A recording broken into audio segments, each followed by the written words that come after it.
Chapter 33. Programming God. Deuteronomy chapter 10, verses 12 to 22. And now, Israel, what doth the Lord thy God require of thee, but to fear the Lord thy God, to walk in all his ways, and to love him, and to serve the Lord thy God with all thy heart and with all thy soul, to keep the commandments of the Lord and his statutes which I command thee this day for thy good? Behold, the heaven and the heaven of heavens is the Lord's thy God, the earth also, with all that therein is. Only the Lord has a delight in thy fathers to love them, and he chose their seed after them, even you above all people, as it is this day. Circumcise therefore the foreskin of your heart, and be no more stiff-necked. For the Lord your God is God of gods, and Lord of lords, a great God, a mighty and a terrible, which regardeth not persons, nor taketh a reward. He doth execute the judgment of the fatherless and widow, and loveth the stranger in giving him food and raiment. Love ye therefore the stranger, for ye were strangers in the land of Egypt. Thou shalt fear the Lord thy God, him shalt thou serve, and to him shalt thou cleave, and swear by his name. He is thy praise, and he is thy God, that hath done for thee these great and terrible things which thine eyes have seen. Thy fathers went down into Egypt with 70 persons, and now the Lord thy God hath made thee as the stars of heaven for multitude. Deuteronomy chapter 10, verses 12 to 22. The text has a familiar ring to it, because it is so often quoted or echoed elsewhere in the Bible. For example, verse 12 is clearly the source of Micah chapter 6, verse 8. Psalm 115, verse 16 has its source in verse 14, and verse 16 is cited by Jeremiah chapter 4, verse 4. Verse 17 is echoed in Joshua chapter 22, verse 22, Daniel chapter 2, verse 47, and 11, verse 36, and also in Revelation chapter 17, verse 14, and chapter 19, verse 16. Verses 18 and 19, with this requirement of charity towards widows, orphans, and aliens, repeats key laws, and these, as well as their formulation here, are often repeated. In verse 20, the fear of God is commanded, something often repeated, and the reference in verse 22 to the patriarchs and Egypt, as well as the promise to Abraham of great growth, is one common to the prophets and apostles. The modernists are prompt to call this a late writing because their evolutionary views bar anything that they would call advanced, as against primitive religion. Their rigid evolutionary framework is consistently destructive of meaning. The words fear or revere, walk, love, serve, and keep are found repeatedly in Deuteronomy to describe what man's religious responses should be.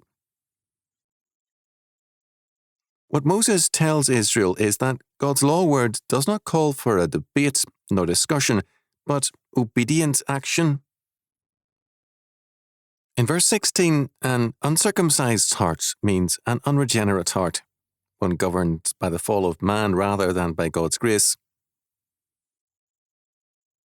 Throughout the Bible, this image is used again and again to indicate the centrality of regeneration. The uncircumcised heart represents the stubborn rebellion against God. In verses 17 to 19, we have a vivid stress on the majesty and omnipotence of God, combined with a requirement of charity as a response to his majesty. Because he is so great and we so undeserving, we must manifest the grace we received by showing grace to others. Some of these peoples we must show a loving charity towards will be clearly unlovable, but we are to remember that God loves us, who were unlovable when not in His grace, and we are therefore to manifest His grace towards those who are unlovable in our eyes. This fact is brought into sharp focus in verse 21. He is thy praise, and He is thy God, that hath done for thee these great and terrible things which thine eyes have seen. If we would be asked what there is in us that can be praised, we would begin cataloguing our assets and abilities. But Moses tells Israel, and he reminds us, that God is our praise. The word praise here means a hymn, a laudation. We should read it as a noun. God is our hymn as well as our God. That is, He is our joy, hope, and strength, and He has demonstrated this by the great and marvellous things He has done. God is thus two things to us, according to Moses. Among many other things, He is our song, and He is our God. Verse 20 tells us that we should cleave to God, or keep very close to Him. In Genesis chapter 2, verse 24, the same word indicates the necessary relationship between a man and his wife in true marriage. We must have a great closeness to God in order to know and feel secure in His government and power. In verse 22, God speaks bluntly on a very practical and pragmatic level. Thy fathers went down into Egypt with 70 persons, and now the Lord thy God hath made thee as the stars of heaven for multitude.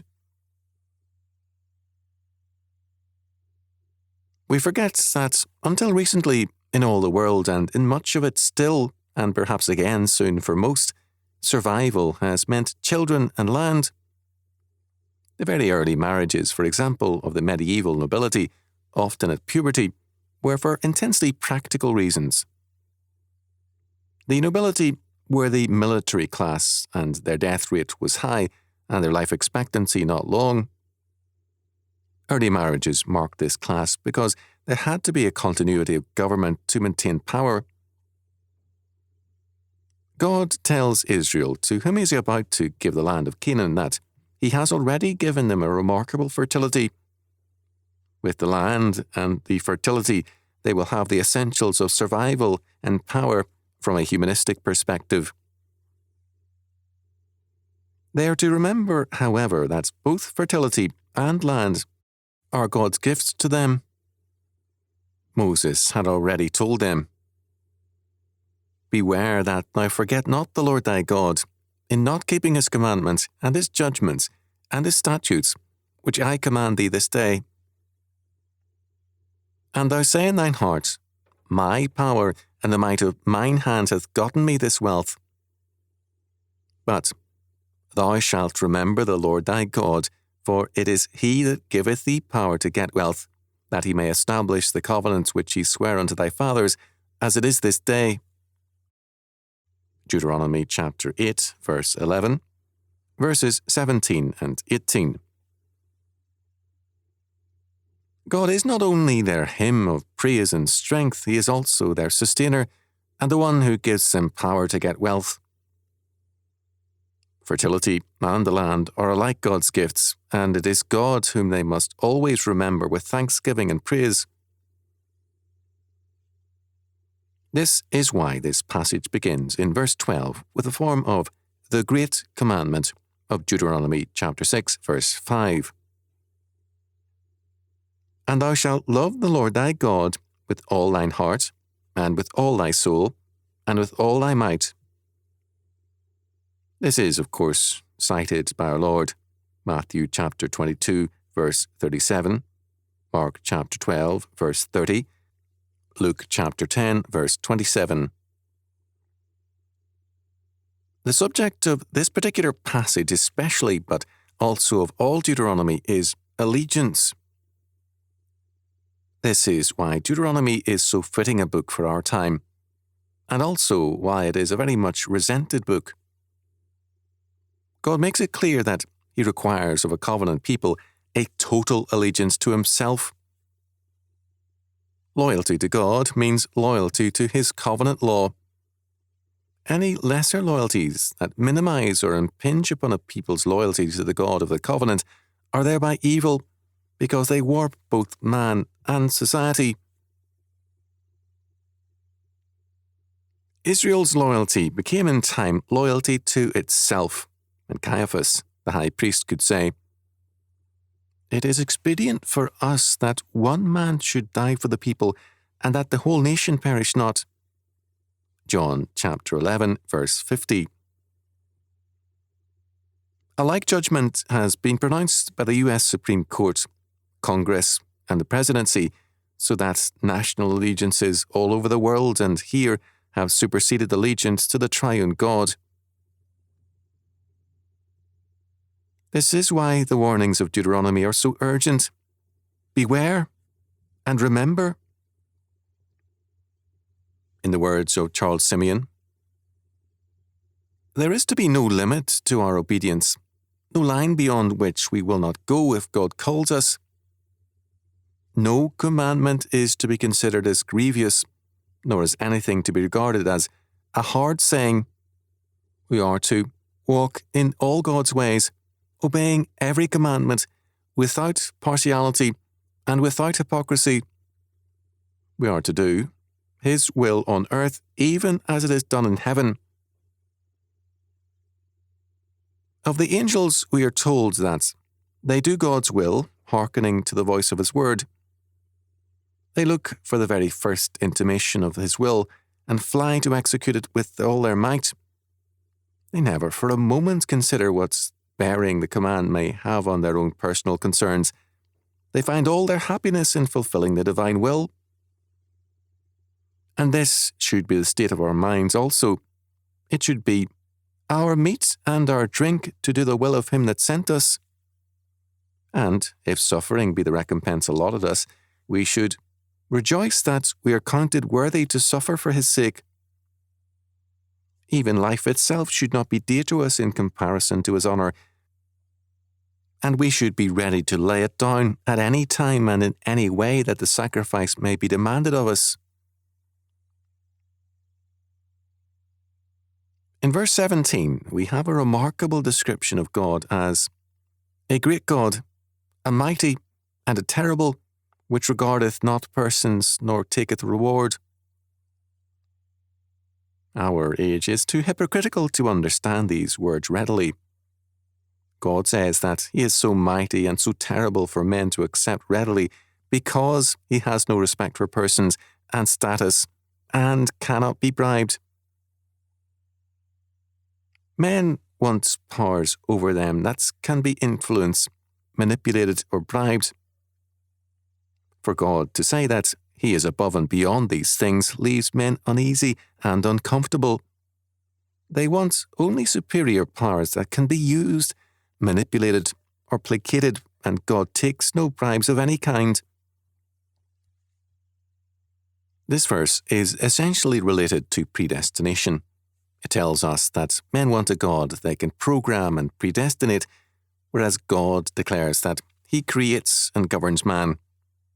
Man's sin, his will to be his own God, Genesis chapter 3 verses 1 to 5, requires him to redefine God if God is to be given any place as one whom man can program, bribe, or predestine in terms of man's will. It cannot be done, and it is madness to think so.